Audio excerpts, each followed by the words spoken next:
Hello,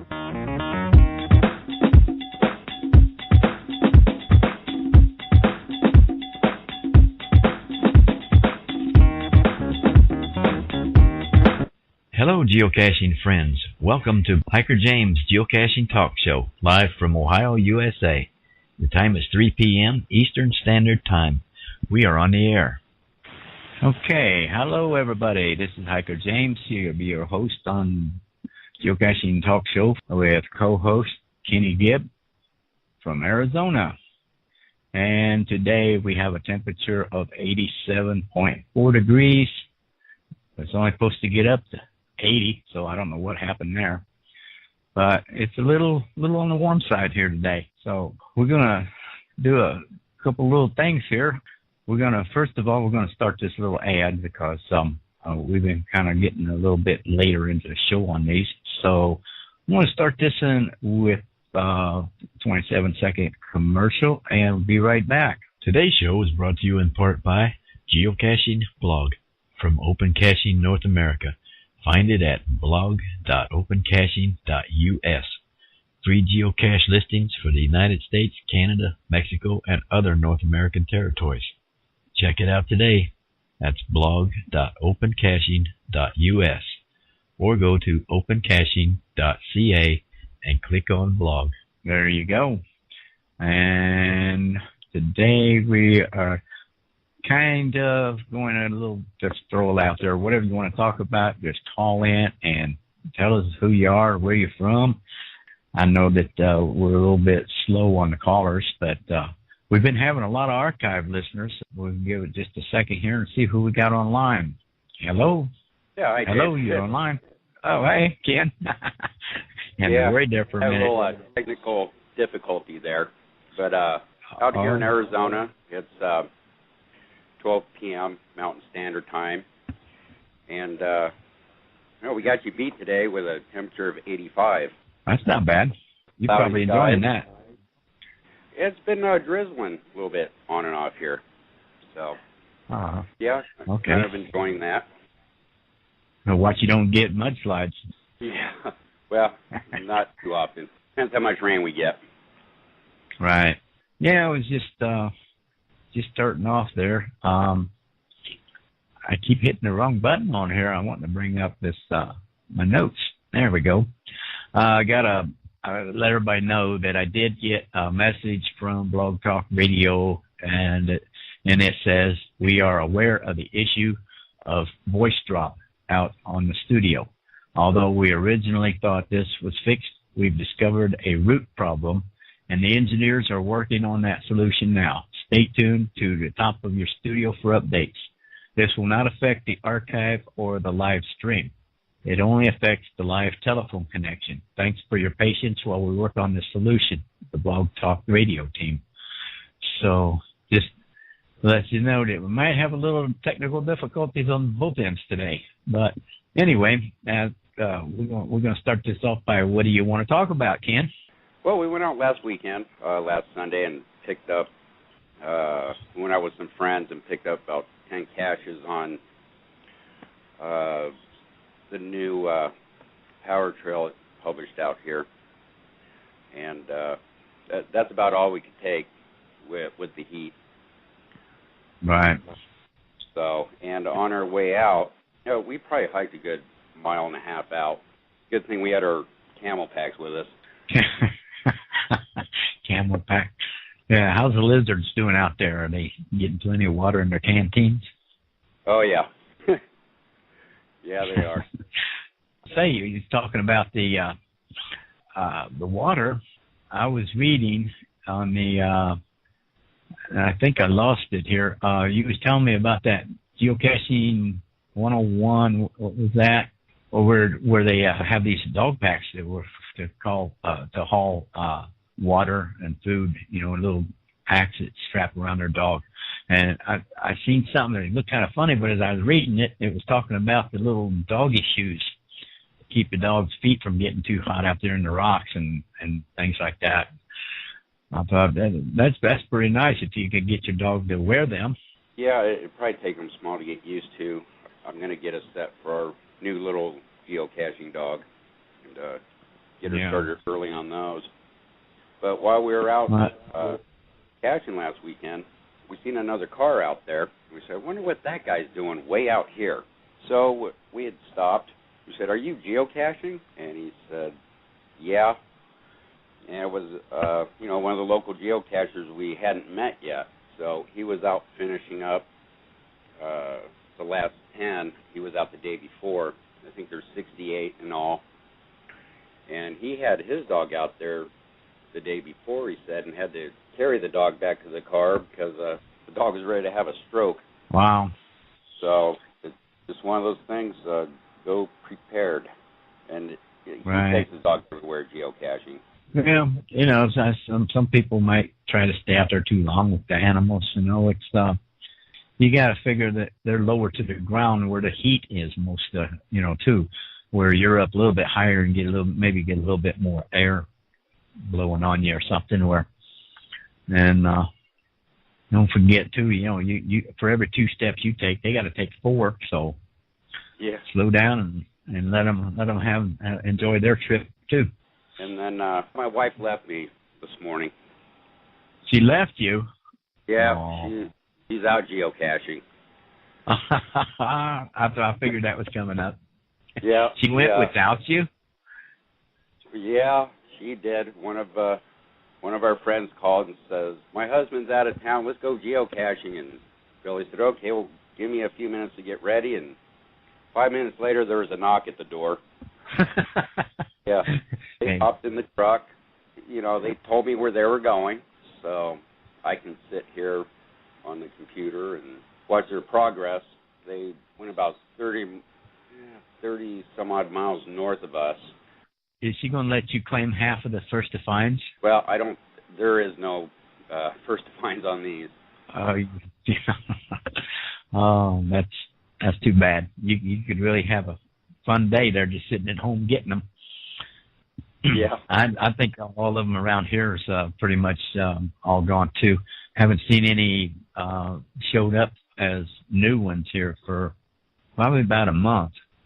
So I just, anymore I hate to get up and at 3 o'clock in the morning when I get an email saying they're the first to find, or staying up till 3 o'clock in the morning to see if there's going to be one. There's a lot of places I could probably beat anybody to it, depending on what time they post it.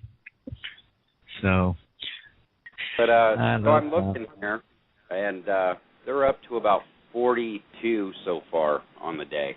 Oh, really? So, and it's only 12:30 there. Yeah, and I imagine by the time they hit the main highway between where they started and where they're going to end up, probably be a little over 100. That's a good day. Yeah. I was going to have to replace one of my caches as my stepdaughter caches. And I was talking to you earlier about it. The river got up so high, I guess the current took off with the rock that I had it in. I was talking to one of my friends here earlier today, telling him about it. He says, do I have to get a bigger rock?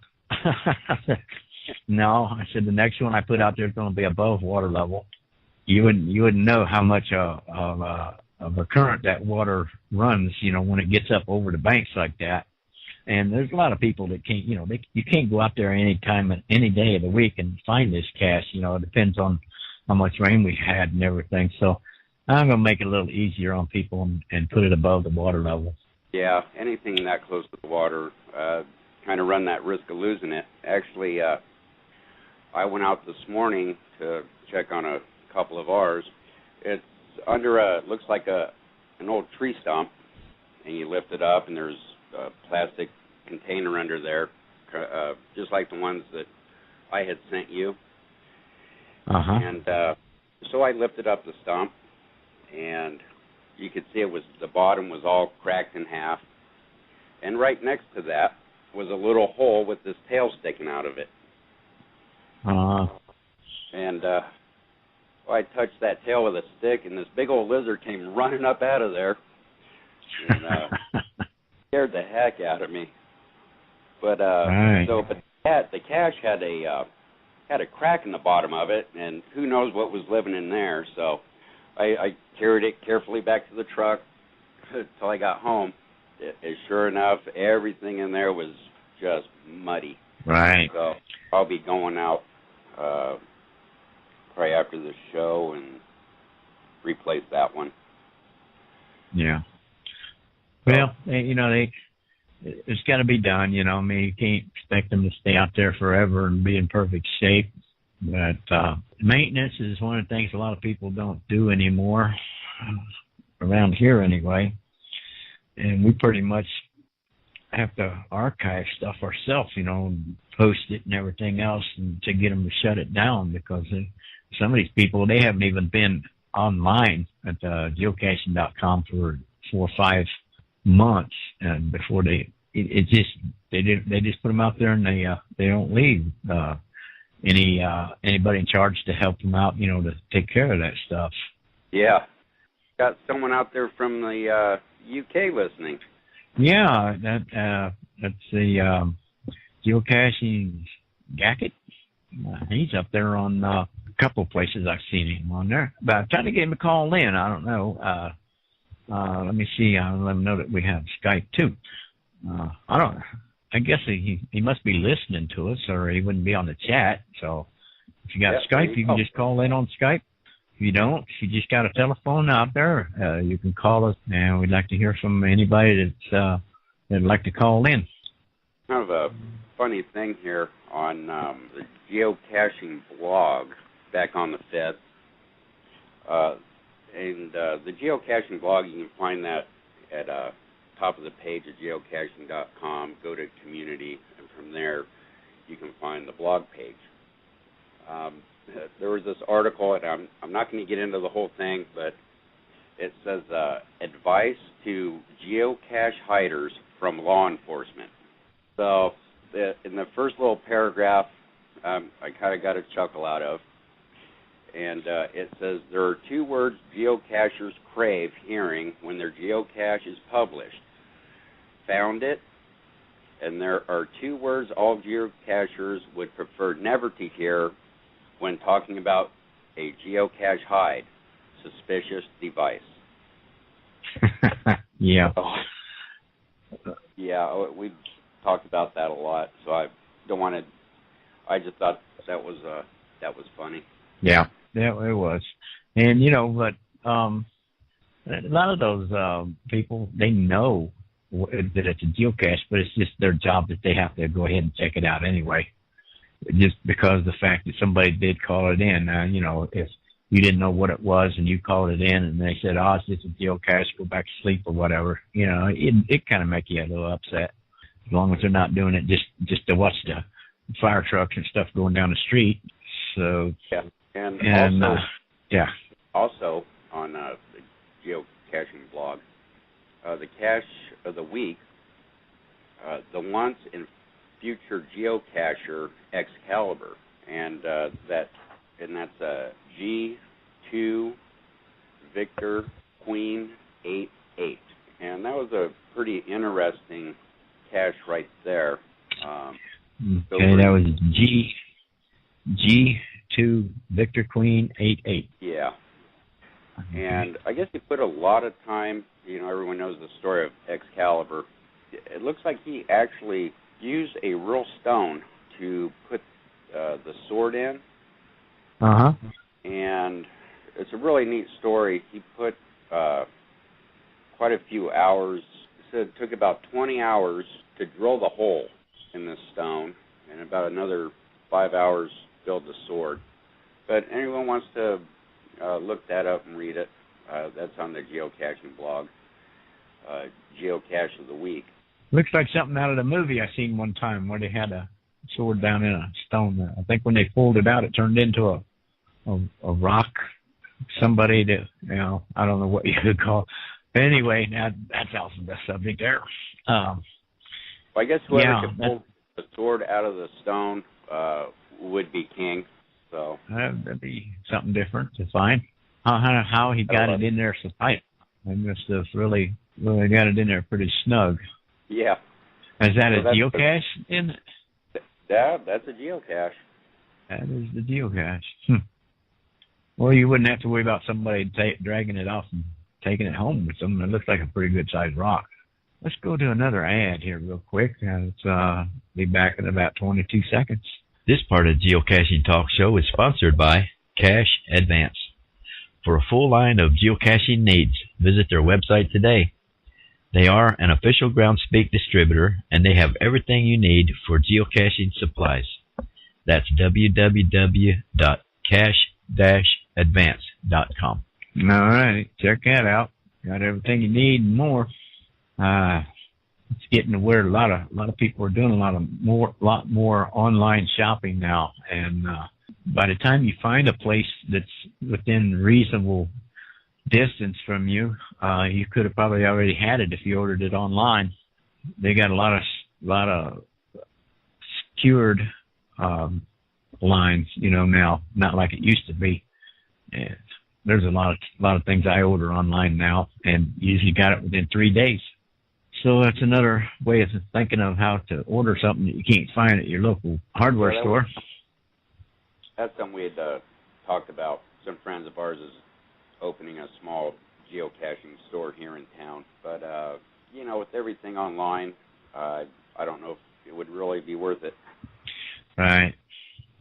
And it depends on what kind of a city, maybe a larger city or something like that. But, where people can still come to the store if you got one. But online is a lot of advertising in that where, a little different kind of advertisement than there is having an actual place to go to. Exactly. I was looking here at our cache base TBs. It looks like something the owner of Cache Base put out, released 10 trackables. And if you find one, take a picture and go to cachebase.com and put a picture on there. And at the end of the year, he's going to pick one of the best pictures, and you could win a free 1-year subscription to geocaching.com. Yeah, there you go. I'm like yours, not still in Idaho. Yeah, I'm not sure. I'm thinking that they're going to have a drawing in November. I think you was thinking some other time, wasn't you? It might have been the first week in November. We'll find out in a little while, maybe. Come on, people, call us, talk to us. We're getting a little drug out here on this, but yeah, we'll make it though. Anyway, that sounds like a good deal though. I mean, all you got to do is take a picture. Yeah, caught me off guard here. I was. Didn't mean to do that to you. Yeah, and our guest there on the chat is Neil. How you doing, Neil? All right. So there was a posting out here in Arizona, Geocaching Arizona. The Friday night question: have you ever found a cache container that you could not get back in place? If so, what did you do? Now, I don't know if I've really run into that kind of a problem without, putting the cache back. Probably the most trouble I have sometimes is getting the log back into some of these containers with where there be a bison tube or a nano, something of that nature. One of the questions that I've seen post over the week, we'll play another ad here for you. We'll be back in 27 seconds. Today's show is brought to you in part by Geocaching Blog from Open Caching North America. Find it at blog.opencaching.us. Free geocache listings for the United States, Canada, Mexico, and other North American territories. Check it out today. That's blog.opencaching.us. Or go to opencaching.ca and click on blog. All right, that's the ad there for Open Caching US. Hello. Yeah, back. I just had an experience with that phone company. I don't know what happened. Okay. I was on Google Voice, and I put myself on hold, and it put me on hold through the Google Voice too. So I didn't know what was going on. Okay. Did you fill in on me real good there? Yeah. Well, I took 5 callers and. Well, I took one caller from Skype, but they're having trouble calling in, so they're going to keep trying. And so I don't know if it keeps wanting to put them on that register thing, and all of that. So they're listening to the show, but they haven't been able to get in on the line here yet. So maybe before we go off the air, and they'll be on there. I okay. tried that earlier, and for some reason I couldn't. Well, it might be what they're talking about, having technical problems with the phone thing. So, okay, let's see. We got a caller here. Let's take this one, see what we're up to here. Hello, you're on the air. This is CJ Casey. Oh, yeah. Hi. Hi, CJ Casey. She's out with Billy today. Okay. Yeah, so, we're out on El Dorado. How you doing out there with them caches? Ken's saying you're going to have 100 of them today. Well, right now we're working on our 50th. Oh, wow. 50. We're actually headed towards it right now. Sounds like you're having fun out there. Yeah. It's a lot of fun. I didn't know if Billy took the number with her before she left. Well, it's a good thing they did. Got us a caller in, didn't we? Yeah. Yeah. This is my first time. I was all excited to call. Well, we got rained on a little bit, which was great. How's the trail out there? The trail is actually really, really nice. That's good to hear. James, we get out in some of these remote areas where the terrain, you really have to have a good four-wheel drive to get through some of these places. Yeah, actually, we have my truck, but you could do this easy with the two-wheel. Well, that's good to hear. James. Yeah. There you go, James. Yeah. Jump in your Durango and get out there. Take my Durango. I think I'll try it out on the snow and ice first. There you go. Well, with the dirt, you really don't have to worry about slipping and sliding. All right. We're having technical difficulty at the moment. Uh-oh.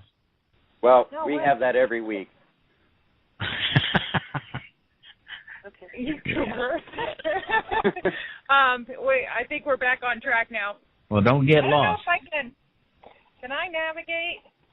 Not on this one. Oh, I can navigate myself while I guys have you on speaker. Right. Oh, it's right here.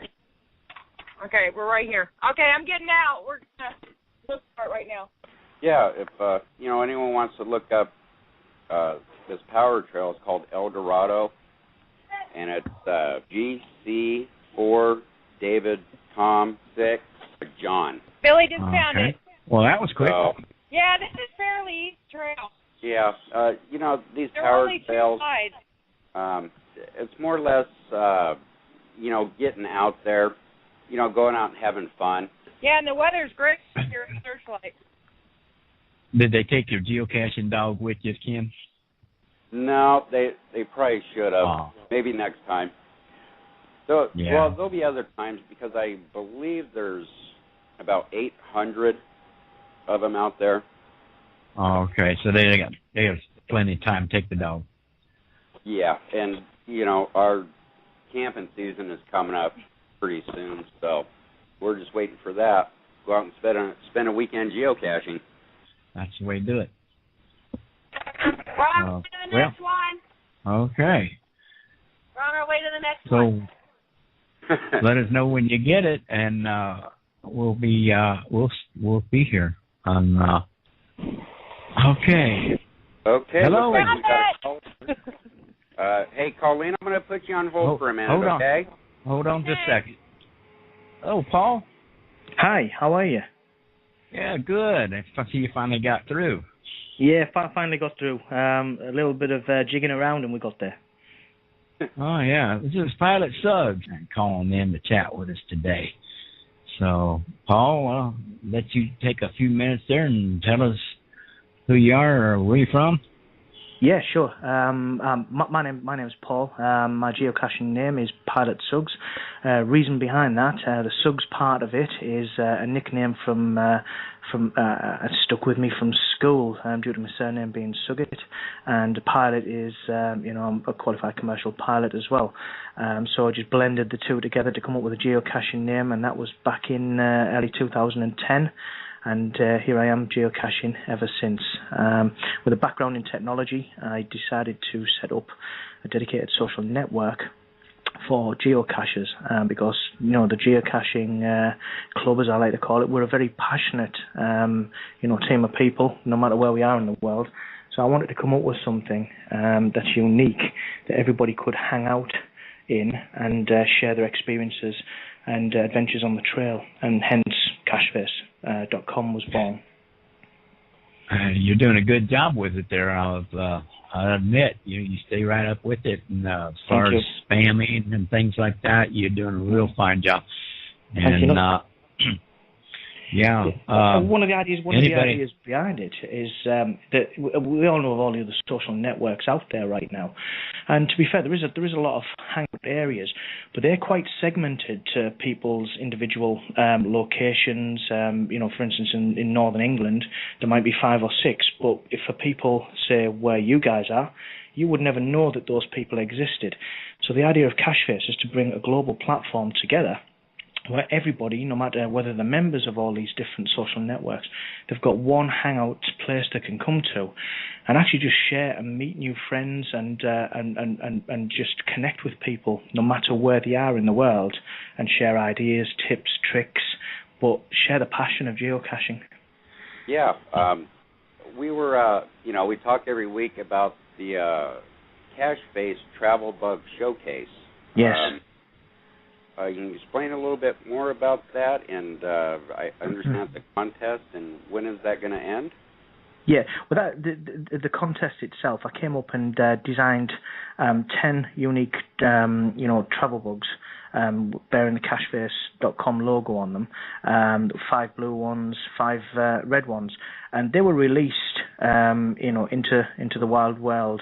And basically, the idea is when people find them, discover them, and log them, it gives them an opportunity to come onto Cacheface and share a picture of themselves with that particular travel bug, that Cacheface travel bug. And what I'm looking for is people with the weirdest, the wackiest pictures getting sent in. It's all a bit of fun, but the whole idea is to spread the word of Cacheface as well. Without directly advertising and breaking the rules of geocaching.com. So the idea is to just get people involved and get a little bit of a buzz around it. And so far, it's been very positive with the travel bugs traveling tens of thousands of miles in some cases. So it's been really good. And I'm looking at doing the draw on the 1st of November. Now, by then, Cacheface will be 1 year old, because it's 1 year old on the 21st of October this year. So, and the growth's been phenomenal. But I chose the 1st of November because, first of all, it's an easy one for me to remember because that's my birthday. So, as you get older, you need these little prompters every now and again, rather than just put it into your electronic calendar and hope it pops up. It's like, yeah, I'll remember that one. I'll remember that date. So on the 1st of November, what I'm going to do is take a look at them, and I'm going to contact a couple of people close to me, and we're going to do a draw and decide who's going to get who's actually going to win the prize. It's going to run on, and I'll set a new date after this first one. And the prize that we're looking at is a year's free membership to geocaching.com.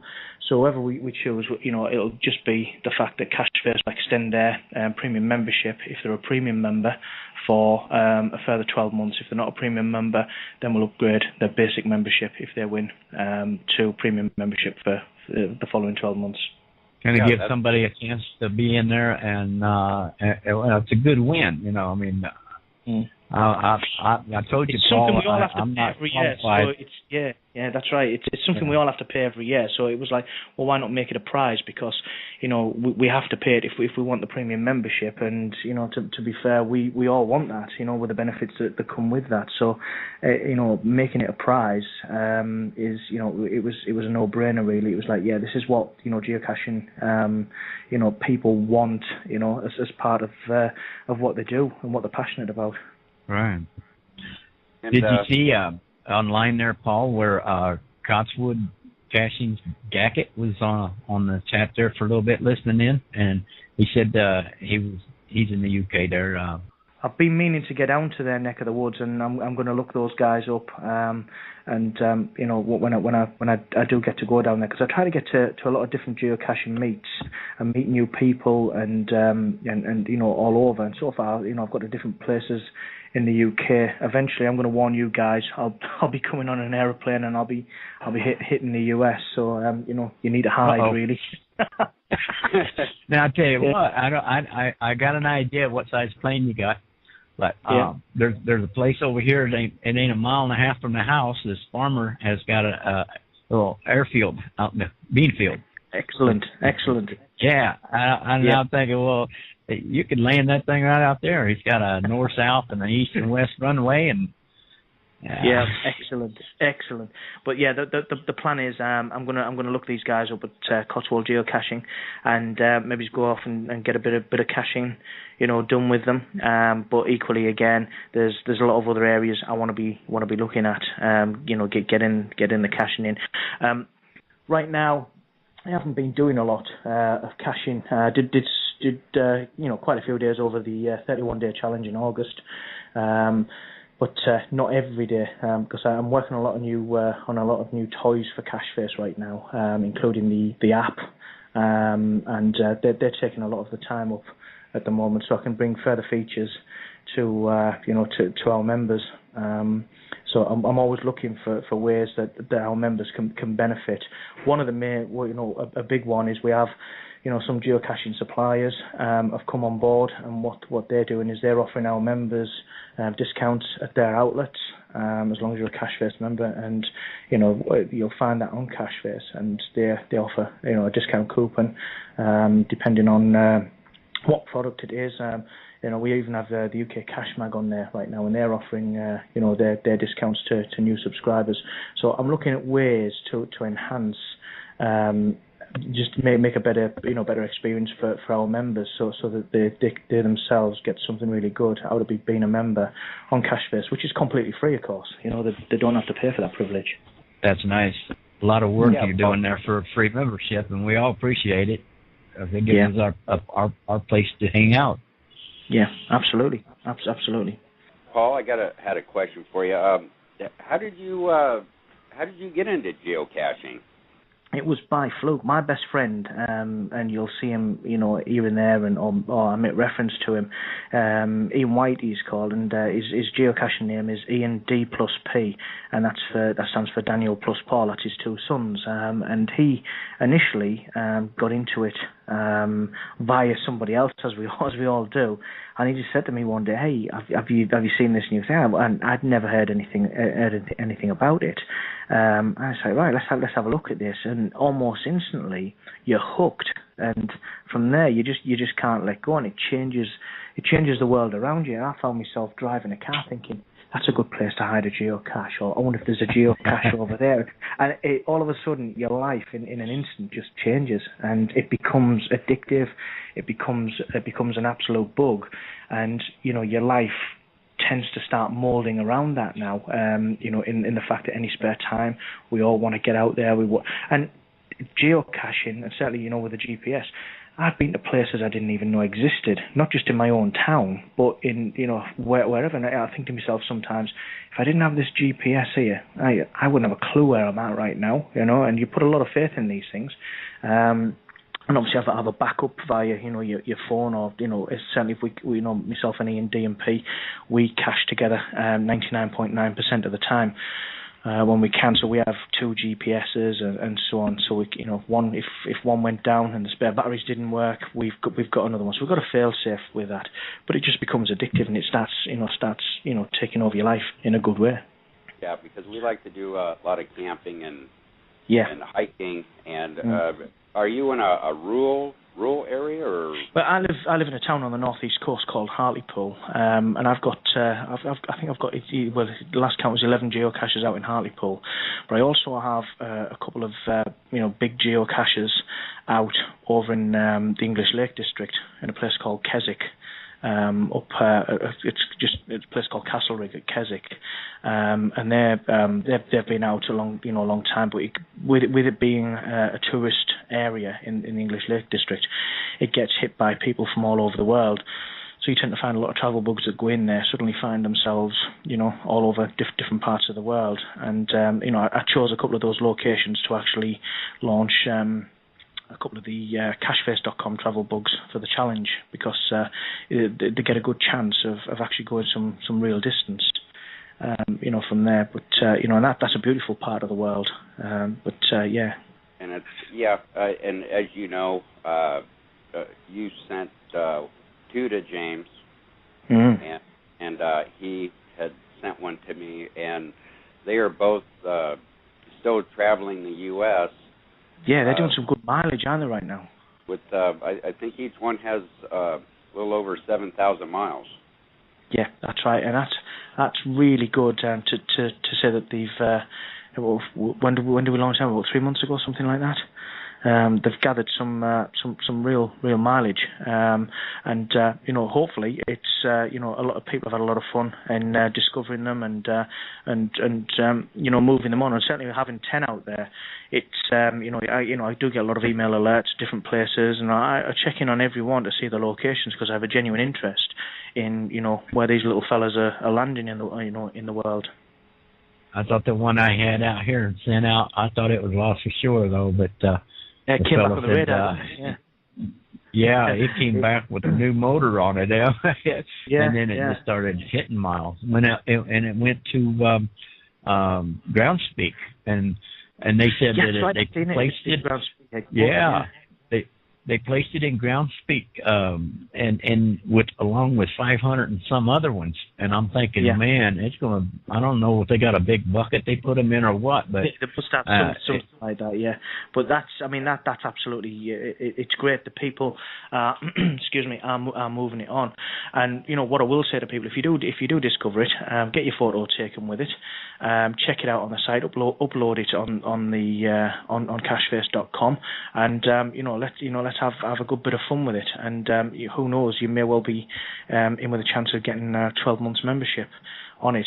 And again, if you do find it and you do hang on to it, I just ask people if they could try and get it to a new location fairly quickly, as opposed to hanging on to it, because these are quite important with it being a global travel bug race. Right. And like you, we're in a tourist type of. We're close to Las Vegas, Nevada, and we have people come from all over the world. We actually have a geocache on the London Bridge in Lake Havasu, Arizona. Wow. And, excellent. We get people from all over the world. I got one the other day from Germany saying thank you for bringing me, to this spot. And I've been places I would never have gone. Yeah. If it wasn't. And that's the magic of geocaching. It's awesome. It's just there's just a magic about it. See, I had a conversation. I have this conversation every now and again, with caches, and certainly in the places that I've got them. A couple of my friends who are cache owners, they go premium members only caches, and the reason why they do that is because, in theory, it's only the premium members who get to know where these caches are, and there's less chance of them being muggled. Where myself, we tend to have this argument sometimes over a beer that I don't technically agree with that, because for myself, I know when I started off, I had probably a month or so before I went into becoming a premium member. And I know in that time, if that was the route I was going to go down as a non-premium member, it would probably limit my chances of getting some really interesting caches. So for myself, I thought, right, no, I want to go the opposite. Give everyone a chance. And yeah, I've had caches muggled and so on. And you can't put that down to the fact that somebody's not a premium member. It's just the nature of the beast, really, that in the game that we play, that these things happen. But for myself, I wanted to get these caches and make them available to all. And it's interesting, in my hometown, I actually had an email today saying that someone's just found a cache, and it is his it's his first cache. And you think, yeah, do you know what? I remember my first cache. I remember where you are with it. and it's probably someone now. When we go to the local geocaching meets in our area, we're probably going to see his name come on the radar, and he becomes a part of a part of the surroundings, and see his name in logs all over the place now. The most important part about the geocaching is maintenance. And that's what a lot of us have a hard time with over here. I don't know how it is where you're at, but maintenance is the one thing that they'll put them out there, and if something goes wrong with it, you can't get hold of them.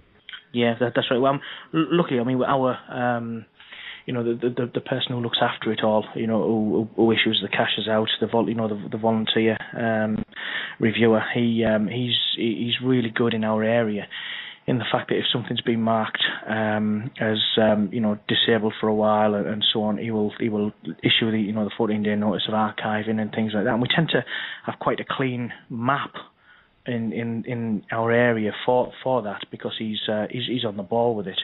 But again, I agree. Certain places I've been to, the cache maintenance is quite poor, and you see some people, and you'll see them rack up 10, 15 DNFs. And again, what I'll do is I always go with the approach of, well, let's give it a go, because it might be that they've missed, these people have missed something, and it might be that the cache owner's just put it back out, hasn't re-enabled it. It could be anything like that, whatever. So we always have a look, and don't just discount the DNF straight away. But then if there is a lot, then you've got to start thinking this poor maintenance on the cache owner's part, and again, it goes against what the game is all about. You still there, guys? Yeah, we're still here. Okay, Paul. We got CJ Casey and my wife. They're out on the trail today doing a power trail. Excellent. And I think they're up to a little over 50, probably up to 60 by now. Wow. Yeah, because I haven't been able to log on. My phone's been having hiccups and going in and out. And I have you on my phone, so I can navigate, but I can't log. Brilliant. You guys got good weather over there? Beautiful right now, and it's sprinkling a little bit, and we don't mind that at all. Excellent. We're hoping it would pour on us. It's 86 degrees right now, overcast, and it's a little bit muggy. I don't know where they are. If it's, you have any humidity out there? Oh yeah, lots of humidity. Yeah, we're out in Searchlight. We have the before Vegas. Yeah, we're probably maybe 45 minutes outside Vegas. Excellent. Yeah. So, well, we Question real quick. Are you coming out, or not for Ken, Paul, are you going to be able to come out to Vegas? Yeah, that's on my radar. As I've just been saying to the guys, doing a lot of caching over here. It's time to actually, spread my wings. I tend to hit Florida. However, because I've known the Ken and JP through Cacheface, I'm going to be popping up on your radars. So you can't escape me, unfortunately. Do you know when you're going to be in Vegas? Not sure. It's possibly next year. Possibly next year now. However, I'll plan that in advance and give you guys, a nod, and then you can come and show me some of, your decent geocaching routes out there. To find out more about geocaching, go to geocaching.com. At the top left of the page, go to Learn and click on Geocaching 101. And from there, you will find all the questions and answers for what geocaching is all about. Then you can sign up as a free member or as a premium member and get started as a new geocacher and enjoy the worldwide treasure hunting game wherever you are. That's www.geocaching.com. Thanks for being with us today, and we look forward to hearing from you next week. Same time, same place. Until then, see ya! Okay, thanks for calling in, everybody, and we hope to see you again next week. We're on record right now, so we got just a few. We don't even have a few seconds left. So, Paul, take care, and we'll talk to you next week, maybe. Thank you, folks. And there you go, Ken. We'll talk to you later on. All right. Okay. Paul, see ya. Talking to you. Bye, folks.